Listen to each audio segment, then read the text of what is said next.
লোক নাপিতের কাছে চুল কাটতে আসছে। তো চুল কাটার সময় নাপিত ওই লোকটাকে বলছে যে আমি আল্লাহ তাআলাকে মানি না। তো যে লোকটা চুল কাটতে আসছে ওই লোকটা বলছে যে কেন আপনি আল্লাহ তাআলাকে মানেন না? তো ওই লোকটা বলছে যে আপনি একটু বাইরে বের হয়ে দেখেন, আমাদের সমাজে কত দুস্থ মানুষ আছে, কত অসহায় মানুষ আছে, কত মিসকিন মানুষ আছে।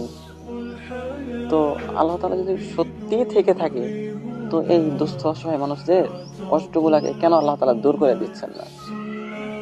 তো কিছুক্ষণ পর ওই লোকটার চুল কাটা শেষ হয়ে গেল। তো ওই লোকটা বাইরে বের হলো। দেন লোকটা রাস্তায় হাঁটতেছিল, হাঁটতে হাঁটতে একটা মানুষকে দেখলো যে একটা মানুষের চুলগুলো অনেক বড় বড় ছিল, চুলগুলো এলোমেলো ছিল। তো ওই লোকটা আবার ফেরত আসলো নাপিতের দোকানে।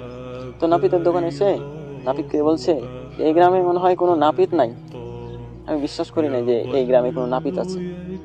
তো ওই নাপিত বলছে, আমি আছি তো, নাপিত নাই কেন বলছো? তো ওই লোকটা বলছে যে এই গ্রামে যদি সত্যি কোনো নাপিত থেকে থাকে, তাহলে এই লোকটাকে দেখো, এই লোকটার চুলগুলো এলোমেলো হয়ে আছে, এত বড় বড় চুল হয়েছে, কিন্তু এই লোকটার চুলটা কেউ কাটছে না কেন? তো এই লোকটা বলছে যে এই গ্রামে নাপিত আছে, কিন্তু সমস্যা হচ্ছে যে ওই লোকটা কোনো নাপিতের কাছে যাচ্ছে না আর চুল কাটাচ্ছে না, যার কারণে কোনো নাপিত তার চুল কাটছে না।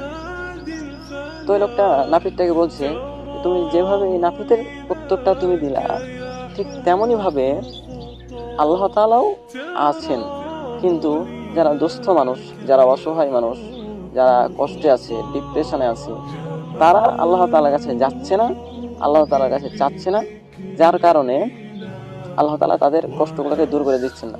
আল্লাহ তাআলা তো বলছেন যে তোমরা আমার কাছে চাও, আমি তোমাদেরকে দিব, আমি দেওয়ার জন্যই বসে আছি।